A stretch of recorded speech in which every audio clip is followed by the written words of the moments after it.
What if I told you that Diddy, Tupac, and Biggie all had something in common, and it wasn't just making hit records or pushing destructive morals in the black community? What if I told you that they were all connected to something much deeper, something much darker? What if I told you that they were all CIA assets, and I can prove it?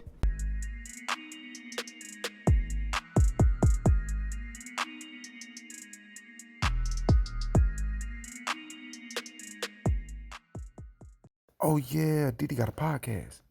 Welcome back to another episode of Diddy Got a Podcast, and of course I'm your host Diddy, back up in this bitch with another video. Listen, for the longest on this podcast, really since the inception of this podcast, I've received a lot of flack over the years from people stating that I hate black people, that I spend a lot of time criticizing us, but I don't give enough attention, or I don't have that same energy when it comes to white politicians, white music execs, white Jews who run these labels, people in the CIA, things of that sort. And even though I don't hate black people, obviously that's not true. Today is going to be the first inception of one of those videos. I'm going to hurt a lot of feelings in this video, but it is what it is. Also, if you would like access to additional videos, many of which you cannot find on YouTube, please consider becoming a member of the Patreon. Link will be in the description. And with the Diddy trial currently taking place, I thought it would be 100% appropriate and relevant if I drove home the point of what we've been talking about over the past 2 weeks as it pertains to rappers selling their soul, how they can sell their soul,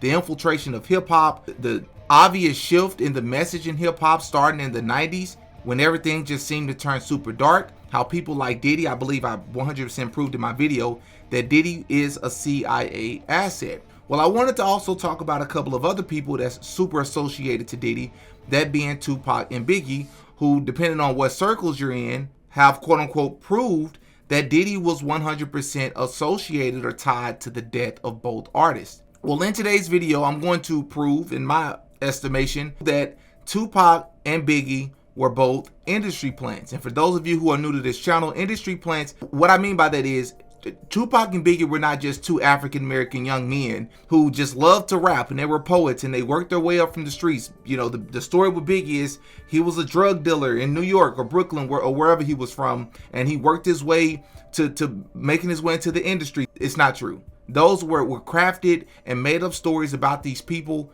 who were 100% selected, the victims of MK Ultra, and were used to lead the black community astray. So this is going to be one of those videos, a lot of information, y'all, so I took a lot of notes. I just need y'all to bear with me, because at the end, I think the point I'm trying to prove will have gotten across to most of you. So there's a guy by the name of J. Edgar Hoover. A lot of you all would know who that is, but for those of you who don't, he was the first director of the FBI, and he served from 1924 until he passed away in 1972. And he basically built the FBI into this powerful and feared agency, but he was most infamous for spying on civil rights leaders like Martin Luther King Jr., Malcolm X, you had the Black Panther Party and other civil rights organizations, secretly compiling files on politicians, celebrities, and activists. And this was mostly because he viewed black liberation movements as a threat to U.S. security. That's right, Hoover feared black unity, right? He once said the greatest threat to internal security was the rise of a black messiah who could unify and electrify the people. This is very important, guys, because there was a program that was created called COINTELPRO, which stands for the Counterintelligence Program. COINTELPRO was a massive government criminal operation directed against the population that went through 4 administrations. And one of the biggest reasons for the inception of this program was because J. Edgar Hoover feared another black messiah. So essentially a person in the black community who would rise up organically after he looked around and realized all the systemic problems that was happening in the black community. And the people would get behind him and sort of create this monster, so to speak. So what the FBI and the CIA decided to do was to come together to create something called the Counterintelligence Program, or COINTELPRO, who made the decision that one of the best ways to control or dictate or prevent a black messiah from quote-unquote rising up from the ashes was to create their own black messiah, which is something I've called on this channel quite a few times, controlled opposition. And COINTELPRO essentially happened from 1956 to 1971, and the goal was to disrupt, discredit, divide, destroy political movements that the FBI considered subversive, especially black civil rights organizations. Organizations like the Black Panther Party, Dr. Martin Luther King Jr., like we've talked about, Malcolm X, the Nation of Islam, anti-Vietnam groups, and so on and so forth. The ways that they went about doing this, they tried different tactics, from infiltration, surveillance, and wiretapping, spreading disinformation by way of fake letters and rumors, creating rivalry and divisions that were completely manufactured, harassment, arrest, and in some cases political assassinations, with Fred Hampton being one of those examples in 1969, but we'll get to that. And though COINTELPRO officially quote unquote ended in 1971, many people believe it morphed into a modern day surveillance, psychological operations, or PSYOPs for short, and cultural control strategies. Why is this important? Because it is said that COINTELPRO, this program, which is not a conspiracy theory, this is public information. There are literally files that have been released about COINTELPRO, and it literally lists how J. Edgar Hoover feared a black messiah rising up in the community. It literally lists that in the paperwork. Well, the reason why it's important, the years that COINTELPRO existed, was because it said that it existed from, I believe, 1956 to 1971. What else was birthed during the 1970s? Hip hop. So let's make the link here. During the time that COINTELPRO was at its peak, and they claimed that it was ended somewhere around the early 1970s, was around the same time hip hop was birthed, which was obviously an outlet from its inception for so-called black individuals to be able to express themselves as it pertains to a slew of different topics. And this is where Tupac comes in, right? You have a guy by the name of Tupac Shakur, who is the son of a woman named Athena Shakur, who is a former Black Panther member, where it is public information that she was heavily surveilled by the FBI during her time with the Black Panther Party. Tupac supposedly grew up politically educated, right? He often referenced, Black Panther ideology, black liberation, and government oppression. But then at some point during his career, as we all know, he also pushed the East Coast, West Coast beef narrative, which in turn distracted the black youth with these gang-style rivalries, which also simultaneously made conscious rap seem quote-unquote soft while glorifying violence, materialism, and self-destruction. A lot of people looked at Tupac, and even to this day, the general consensus is Tupac is this, super talented guy who had a lot of different demons, but he was super talented. He cared about black folks, not understanding that Tupac, who he was from his inception, as far as the character of Tupac, was completely manufactured and created by the CIA. Like I said, it's a lot that's gonna come in this video, so just stick with me. There's something called the Janice Project. Tupac Shakur is the product of something called the Janice Project. What is the Janice Project? It's essentially a classified intelligence operation aimed at dual personality development, mind control, or MK Ultra style programming. Janice, who, for those of you who don't know, is the Roman god with two faces that symbolizes dualities. There's a hidden side and a public face, which essentially meant controlled dissociation or infiltration under false identities. Another way to think about it is you'll have the entertainment element and then you'll have the indoctrination element. And basically what I mean by this is you will have celebrities who will serve these dual roles, right? In one sense, they're a public entertainer, but in another sense, they're really a hidden asset by way of intelligence and social engineering. And in hip hop, you got people like Kanye West is a very good example. In one sense, you got Kanye West with Jesus Walks, you got Kanye West with his Jesus album, Kanye West with this liberation talk, and he's super outspoken and seems to be for the people. But then in the next sense, he's completely secular and supporting all the things that are destructive to the community, destructive to the mind, destructive to the spirit, glorifying and supporting and encouraging people to watch PORN, trying to sell it on Twitter, stating that he's a god. And this is a way to build up these characters in the music industry, and they use them or manipulate them to serve two purposes: awaken the people so then you can mislead them. So let's just make sure everybody's still with me. What is the Janice Project? Essentially, it's an MK Ultra program ran through COINTELPRO and the CIA during a time when the intelligence agencies began working with the War on Poverty program, all designed to destroy the black community. Part of this project involves something called twinning program of two different individuals, one nature split into two different people. So essentially, you have this one character, but you have to have somebody that is of the same nature to rival with this person. So the image that you're looking at on the screen, this is the god Janice. If you look at this picture right here, this is Tupac and Biggie. Does it look familiar to you? And they're not the only ones. To a lesser degree, you got other people like a Michael Jackson and a Prince. You got a Aaliyah and a Beyonce. You got a Bow Wow and a Lil Romeo. You got a J. Cole and a K-Doc. You got a Jay-Z and a Nas. It's almost like they got to have their evil twin, so to speak. When one person thinks of one of them, they think of both of them. And essentially what this did was this allowed them to kill two birds with one stone, because they wanted to create a figure who could both lead and destroy, essentially somebody with a double nature. A deception that let them push their agenda of destroying the black community while making it look like they weren't involved at all. It was a dual role, a Janice type setup, right? And because Janice always come in pairs, they couldn't just stop with Tupac. So they brought Biggie into the picture as well as the other half of the plan. And just to drive this point home a little bit more, I need people to understand even the story about Tupac, who he is, where he came from. There's conflicting stories. And when you consider looking at this video of Tupac, he went to acting school. A lot of people don't understand this. He went to theater school. Listen and pay attention to Tupac in this clip, and you tell me if anything seems off to you. Release form. I felt so bad because I couldn't sign it myself. I had to go and get my mother's and all that. But so I missed a lot of things like that. But I know, no, actually I think it's, well, okay, from my mother's point, well, if you grew up happy, too happy, you know, like in fairy tale land, not fairy tale, I mean, I don't think so. Because I speak to my friends, I speak to them and they're baffled. They're like, yo, she told me this little joke that God gave you 2 ears to listen and 1 mouth to speak.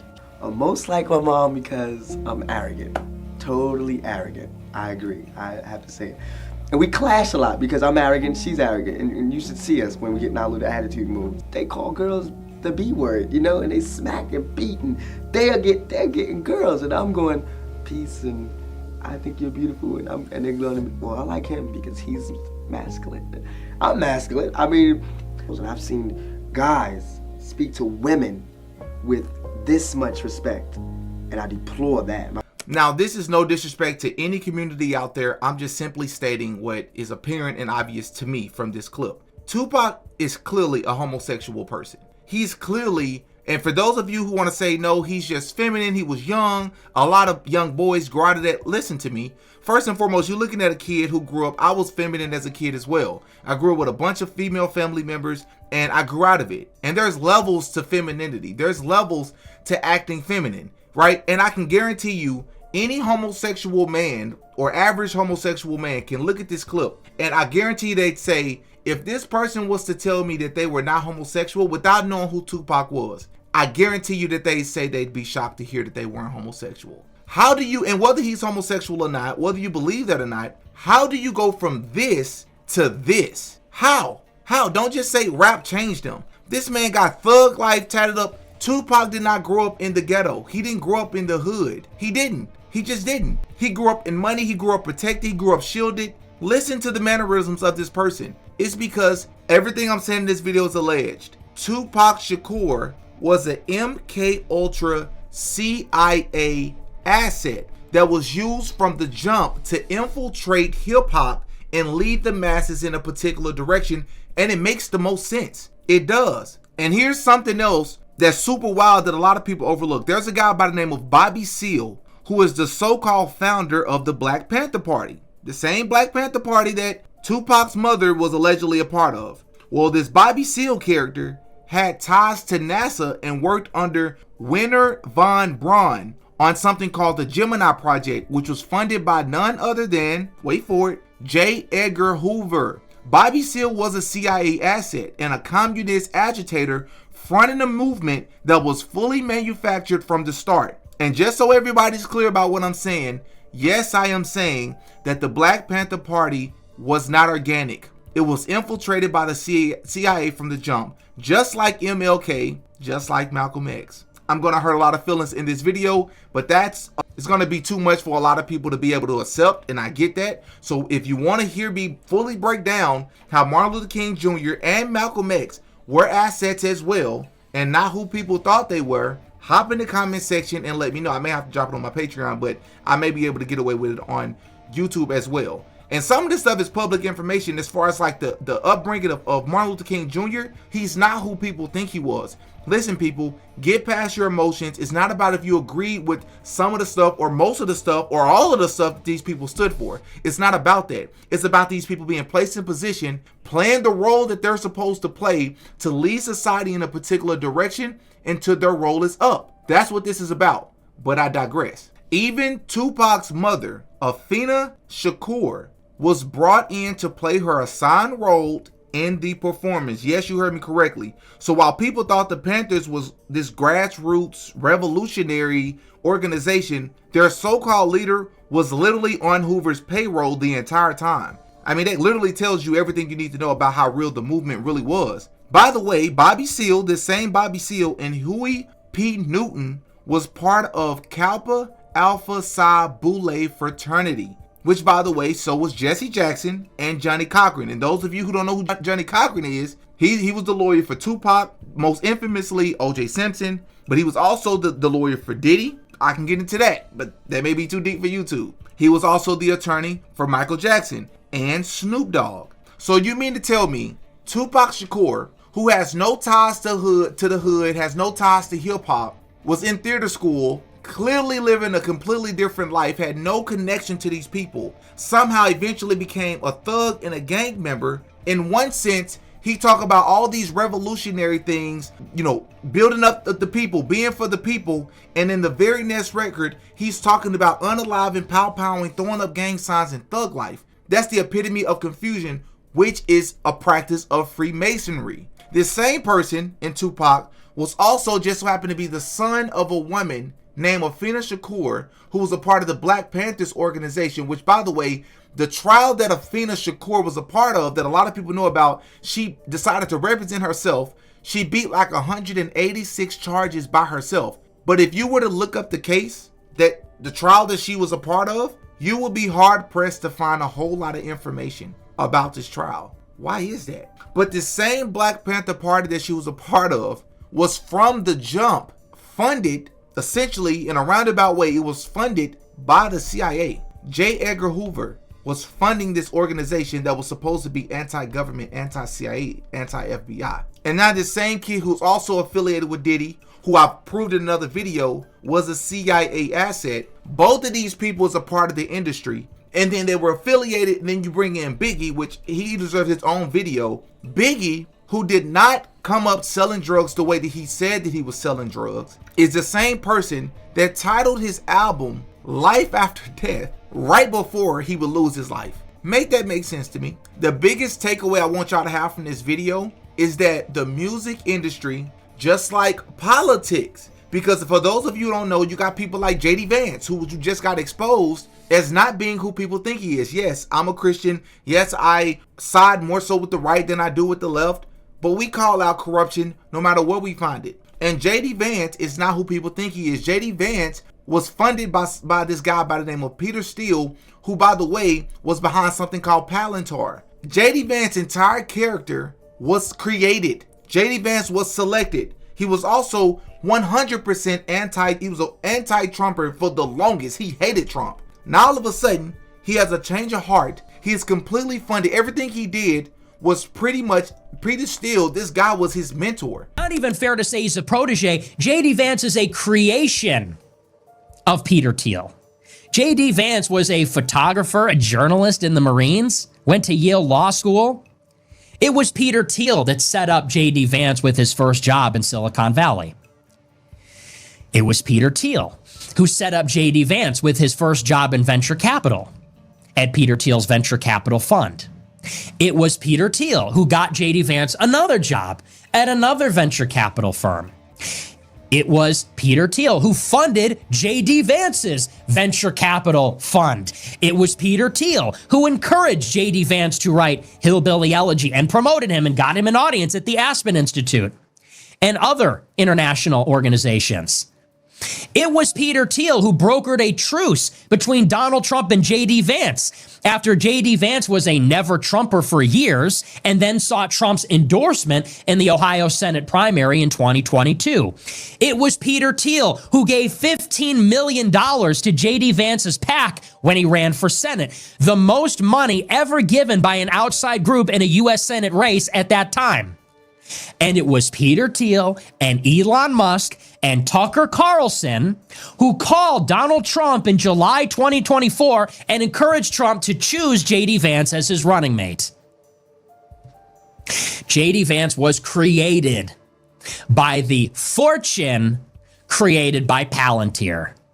He was groomed, he was appointed, he was selected, he was elevated by Peter Thiel, and the fortune that funds Peter Thiel, which was created by Palantir. This is now the Vice President of the United States. And this is who all of the conservative surrogates are now trying to astroturf for the 2028 presidential nomination. Look into Palantir, the things that they stand for, the globalistic agenda that they have. My essential point is, all these people are characters. They're playing us. They keep us in a state of chaos, because if we lose a leader, it not only strikes fear into people and tells people, hey, if you feel like you want to go on this political rampage and get behind the people and be the people's champ, we can take you out whenever we want. But it also leaves people in a state of disarray, because it leaves people searching and praying for the next leader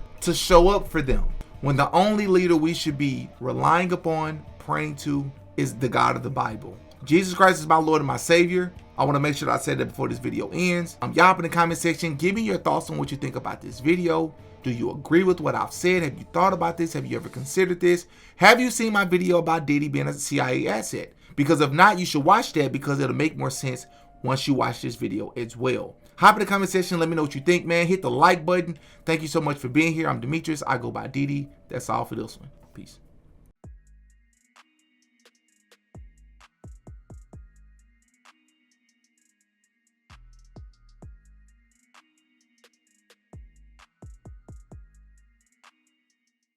Oh yeah, Diddy got a podcast.